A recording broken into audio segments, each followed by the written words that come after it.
स्वामी प्रसाद मौर्य को रामचरितमानस देना ही पाप है, क्योंकि ये पापी हैं। अगर स्वामी प्रसाद मौर्य जैसे अनपढ़ जाहिल लोग इन शब्दों को नहीं समझेंगे, नहीं अध्ययन करेंगे, तो इसी तरीके से वह उसको सामान्य पुस्तक समझकर फाड़ेंगे। अगर हम इस चौपाई को ही लेकर आगे बढ़ते हैं कविता जी, तो स्वामी प्रसाद मौर्य जैसे उन धर्म विरोधियों और उन लोगों के लिए यह मुंह पर तमाचा है कि अगर स्वामी। नमस्कार। रामचरितमानस एक ऐसा दिव्य ग्रंथ जिसमें प्रभु राम के चरित्र का चित्रण जितने प्रभावशाली तरीके से किया गया, उतने ही प्रभावशाली तरीके से प्रभु राम के माध्यम से जीवन जीने का तरीका भी बताया गया। हिंदू बहुल इस देश में रामचरितमानस की अहमियत का पता इसी से चलता है कि आज यूपी के मुख्यमंत्री योगी आदित्यनाथ जिस राम राज्य की बात करते हैं, उसका संबंध रामचरितमानस से है। यूपी के मुख्यमंत्री योगी आदित्यनाथ जिस रामराज के सहारे राम पथ पर चलने की बात करते हैं, उसका संबंध भी रामचरितमानस से है। जो लोग रामचरितमानस के अस्तित्व पर सवाल उठाते हैं, इतने पवित्र धर्म ग्रंथ को अपमानित करने की कोशिश करते हैं, जिनकी सरपरस्ती में रामचरितमानस को फाड़ा जाता है, उनके लिए योगी अपने रौद्र रूप में आ चुके हैं। गुंडा माफियों को मिट्टी में मिला देने वाले भगवाधारी योगी बजट सत्र अखिलेश एंड कंपनी की जो उन्होंने क्लास लगाई, उसकी तस्वीर आपने जरूर देखी होगी। अखिलेश समेत समूचे समाजवादी नेताओं को आईना दिखाते हुए योगी ने यह साफ कर दिया कि अब उत्तर प्रदेश राम राज्य से चलेगा। कि आखिर आप इसके नाम पर, जिस पर उत्तर प्रदेश को गौरव की अनुभूति होनी चाहिए कि राम की धरती है, कृष्ण की धरती है, गंगा यमुना की धरती है, संगम की धरती है, और उत्तर प्रदेश की धरती पर रामचरितमानस और वाल्मीकि रामायण जैसे पवित्र ग्रंथ रचे गए, जिस उत्तर प्रदेश वासियों को गौरव की अनुभूति होनी चाहिए, आप उस पवित्र ग्रंथ को जला करके क्या देश और दुनिया में रहने वाले 100 करोड़ हिंदुओं को अपमानित करने का काम नहीं कर रहे हैं?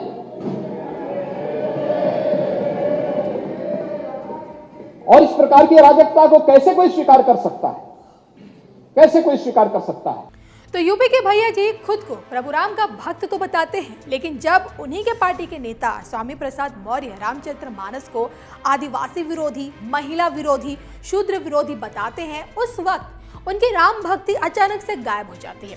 लोगों के सामने अखिलेश ये कहते हुए दिखते हैं कि वो भगवान राम और रामचरितमानस के खिलाफ नहीं है, लेकिन जब एक्शन की बात आती है तो उनकी पार्टी में स्वामी प्रसाद मौर्य का इंक्रीमेंट होता दिखता है। मौर्य को पार्टी में राष्ट्र महासचिव बना दिया जाता है। अब राजनीतिक पंडितों की माने तो दलितों और मुस्लिमों को साधने के लिए ही शायद अखिलेश का ये दाव 24 में उन्हें फायदा दे जाए, लेकिन क्या सच में ऐसा होगा? ये सवाल इसलिए क्योंकि जिसने धर्म ग्रंथों की पवित्रता पर सवाल उठाया है, उनका सर्वनाश हुआ है। और ऐसे में रामचरितमानस का अपमान क्या अखिलेश की राजनीति को भी खत्म कर देगा? इसको लेकर देवप्रयाग से धर्म ज्ञान पर आचार्य राकेश चतुर्वेदी जी की भविष्यवाणी क्या कहती है, आप भी सुन लीजिए। नमस्कार। रामचरितमानस विवाद से यूपी की सियासत इस वक्त सबसे ज़्यादा गरमाई हुई है। आपको बता दें कि हाल ही में बजट सत्र में यूपी के मुख्यमंत्री योगी आदित्यनाथ ने सपा पार्टी की जमकर क्लास लगाई। अखिलेश यादव से लेकर उनके तमाम मंत्रियों को आड़े हाथ लिया। और ऐसे में अब आगे क्या होने वाला है, ज्योतिष दृष्टि से, ग्रह नक्षत्रों के हिसाब से जो यूपी की तस्वीर क्या कहती है, यूपी की राजनीति में अब आगे क्या कुछ देखने को मिलेगा, ये आज हम जानेंगे देवप्रयाग से आचार्य राकेश चतुर्वेदी जी से। सर, सबसे पहले तो आपका स्वागत जी। सादर वंदन आप सभी दर्शकों को, सादर वंदन आपको कविता जी। तो चलिए सबसे पहले बात करते हैं हम रामचरितमानस को लेकर। आचार्य जी, आपसे मैं जानना चाहूँगी कि मौर्य जी का एक तरह से रामचरितमानस पे आपत्तिजनक टिप्पणी करना और उसके बाद समाजवादी पार्टी के नेताओं जितने भी हैं पार्टी के सदस्य, उनका प्रतिमा को फाड़ना, और जिसको लेकर योगी आदित्यनाथ का गुस्सा सदन में देखने को मिला। योगी आदित्यनाथ ने ये कहा कि कोई भी आता है और हिंदू धर्म का अपमान करके चला जाता है, लेकिन अब ऐसा नहीं चलेगा।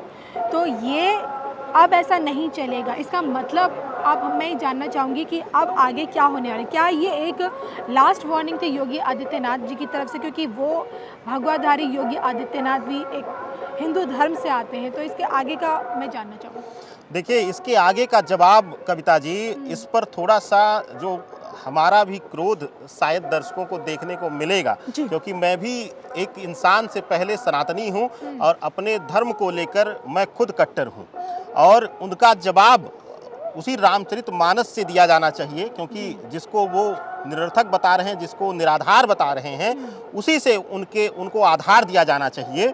और क्योंकि हम यहाँ पर धर्म को लेकर एक धर्म विषय को लेकर चर्चा कर रहे हैं, तो हम रामचरितमानस से ही कहते हैं कि रामचरितमानस का एक दोहा है कविता जी कि समरथ को नहीं दोष गोसाई, रवि पावक सुरसर की नाही।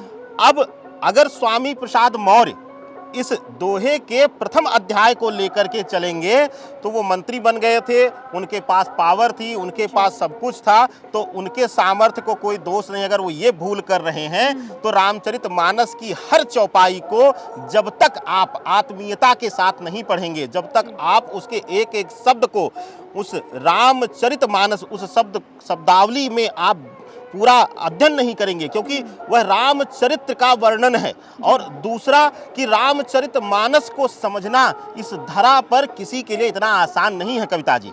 अब अगर हम इस चौपाई को ही लेकर आगे बढ़ते हैं कविता जी, तो स्वामी प्रसाद मौर्य जैसे उन धर्म विरोधियों और उन लोगों के लिए यह मुंह पर तमाचा है कि अगर स्वामी प्रसाद मौर्य अपने आप को सामर्थ्यवान समझते हैं और इस दोहे के अर्थ को अनर्थ में लेते हैं, तो वह उसके आगे का भी पढ़ें, उस आगे के दोहे के भाव को भी समझें कि पूज्यपाद गोस्वामी तुलसीदास जी ने कहा है कि किसको दोष नहीं है, किन तीन चीजों को दोष नहीं है। सूर्य को दोष नहीं है, माँ गंगा को दोष नहीं है कि उसमें पुष्प भी प्रवाहित होता है सुगंधित और मैला भी प्रवाहित होता है, लेकिन गंगा मैली नहीं होती है। उसी समान तीसरा किसको दिया गया है? अग्नि को। अग्नि में कोई भी वस्तु डाल दिया जाए तो वह भस्म बनती है, पवित्र होती है। एक लाश जब जलती है, जब मृत शरीर रहता है, तो सबसे अछूत और सबसे अशुद्ध माना जाता है कविता जी।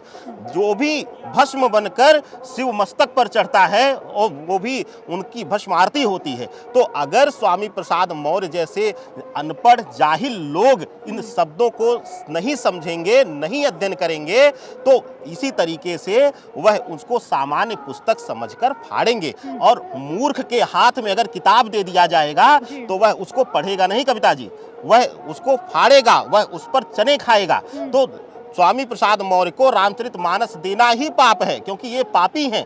ये उसके भावार्थ को नहीं समझेंगे तो कैसे वहां तक पहुंचेंगे, कैसे उनको समझ में आएगा कि वह धर्म ग्रंथ है या सामान्य पुस्तक। उसको फाड़ा जाना चाहिए कि मस्तक पर रखकर पूजा करना चाहिए। तो यह समझना एक विद्वान के बस का है, जो अध्ययन करेगा, जो पुस्तक को समझेगा, जो विद्यार्थी अपने आप को समझेगा, वह उस पुस्तक का महत्व समझेगा कविता जी। स्वामी प्रसाद मौर्य की इस कथनी से अखिलेश यादव की राजनीतिक छवि को आगे कितना नुकसान पहुंचने वाला है? देखिए कविता जी, चाहे अखिलेश यादव हो, चाहे कोई भी राजनेता हो, रामचरितमानस हमारे गृहस्थ जीवन में, हमारे सनातन जीवन में हर जो भी ग्रंथ लिखे गए हैं, जो भी पुस्तक लिखी जाती है, हम ग्रंथ भी नहीं कहते हैं, हम पुस्तक कहते हैं। त्रुटियां हर चीज में होती हैं। हमारे धर्म गुरुओं ने भी कई ग्रंथों में, कई मंत्रों में, कई चीज़ों में सुधार किया है, लेकिन अगर हम कहें कि वह व्यर्थ है और उसके साथ खिलवाड़ किया जाए, उसकी भावनाओं के साथ खिलवाड़ किया जाए, क्योंकि रामचरितमानस एक ऐसा ग्रंथ है जिसको सनातन में गृहस्थ जीवन का आधार माना जाता है। आप महाभारत घर में रखकर उसकी पूजा नहीं करेंगी, वह भी धर्म ग्रंथ है, लेकिन रामचरितमानस रखकर जब घर में बहू आती है, जब नवजात शिशु का जन्म होता है, उस समय भी उसको आधार रखा जाता है कि उस राम जैसा व्यवहार करे कि पिता अगर वनवास ना भी दे रहा हो तो छीन ले, उसकी आज्ञा ले ले। तो उस भाव को देने के लिए हमारे सनातन में, बाकी जगहों पर आप देखेंगे यही इन्हीं धर्म ग्रंथों का अभाव है कि आप सुनते हैं कि 10 वर्ष का बच्चा अलगाववाद की तरफ जाता है, वह माँ बाप से अपना अधिकार मांगना और हमारे यहाँ भी शुरू हो रहा है। जैसे जैसे हमारे धर्म ग्रंथों को दूर किया जा रहा है हमसे, उसके प्रति भ्रांतियाँ फैलाई जा रही हैं, तो यह दिक्कतें आ रही हैं। और अखिलेश यादव हो या कोई अन्य नेता, जो भी धर्म ग्रंथों के साथ या रामचरितमानस के साथ, क्योंकि हम अवधवासी हैं, इस पूरे संसार में अगर कोई इकलौता चक्रवर्ती सम्राट जन्मा है तो वह उसी अवध कुल से जन्मे हैं, वह दशरथ जी की संतान रहे हैं, रामचंद्र जी रहे हैं। तो हम सभी का इकलौता राजा अगर कोई है, अगर मानते हैं हम, तो वह श्री रामचंद्र जी को मानते हैं। उनके नाम के साथ, उनकी भावनाओं के साथ, उनके सम्मान के साथ अगर खिलवाड़ होगा तो मुझे लगता है कि सिर्फ उत्तर प्रदेश ही नहीं, पूरे भारतवर्ष के हर कोने से लोग इसका विरोध करेंगे। ऐसे राजनेताओं का भी खुलकर विरोध होगा और ये लोग मुंह दिखाने लायक नहीं रह जाएंगे। ये भी मैं आपसे जानना चाहूँगी कि धर्म के खिलाफ बोलना, लोगों की धार्मिक भावनाओं को आहत करना समाजवादी पार्टी की तरफ से, क्योंकि अभी भी अखिलेश यादव ने मौर्य के खिलाफ कोई बड़ी कार्रवाई नहीं की है, इसका अंजाम उन्हें आगे किस तरह से भुगतना पड़ सकता है? क्योंकि 24 में चुनाव है, फिर उसके बाद यूपी के इलेक्शन 1-2 साल बाद। देखिए कविता जी, इसमें त्रुटि हमारी रही है, हम सबकी रही है। हम सिर्फ आप दर्शकों को नहीं, हम अपने आप को भी इस त्रुटि का हिस्सा मानते हैं। उसका कारण यह है कि हम अपने दैनिक जीवन से शुरुआत कर लीजिए कि हम अपने धर्म के प्रति कितने कट्टर हैं जी।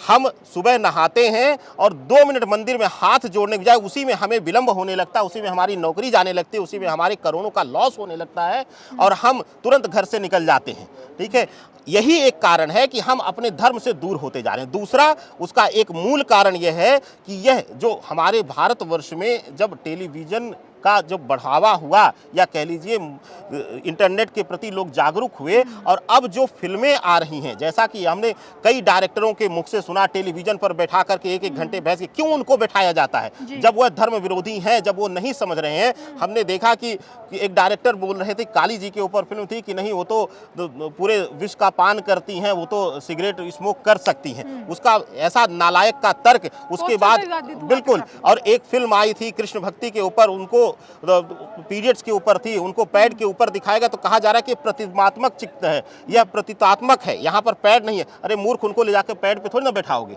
ठीक है, तो इन सब चीज़ों को विरोध करना चाहिए, हम सबको करना चाहिए। ऐसे लोगों को, ऐसे जनता को, ऐसे व्यापारियों को दूर कर देना चाहिए कि जिससे कि हमारे धर्म का भी सम्मान हो सके। किसी अन्य धर्म के जो देव गुरु हैं, चाहे वह देवता हैं, चाहे उनके पूजनीय हैं, उनका चित्रण आपको कहीं नहीं मिलेगा। हम खाने पीने के सामान से लेकर के हर जगह पर हम उनका चित्र छाप देते हैं और मेले में उड़ा देते हैं। तो यहाँ हम अपनी जड़ से हमको सीखना होगा, हमें अपने खून में यह कट्टरपंथिता लानी होगी, तब वास्तविक हम अपने धर्म के प्रति जागरूक हो पाएंगे। कविता जी, बजट सत्र में मुख्यमंत्री योगी का रामचरितमानस के विरोधियों को आईना दिखाना इस बात की ओर भी इशारा करता है कि अब की बार के लोकसभा चुनाव में यूपी में चुनाव मोदी संग योगी के राम राज्य पर भी लड़ा जाएगा। आपको याद होगा कि 17 के रण में बतौर मुख्यमंत्री योगी आदित्यनाथ इस बात का प्रण ले चुके थे कि राम राज्य के सहारे ही उनकी सरकार राम राज्य की तरह गरीबों और असहाय लोगों के साथ खड़ी रहेगी, तो वहीं माफियाओं और बदमाशों को नेस्तनाबूद भी करेगी। अब ये देखना बाकी है कि योगी के इस राम राज्य में यानी कि यूपी में अखिलेश यादव की समाजवादी पार्टी कहां तक टिकती है। फिलहाल 24 लोकसभा चुनाव में समाजवादी पार्टी को आप कहां देखते हैं? कमेंट करके बताइएगा जरूर।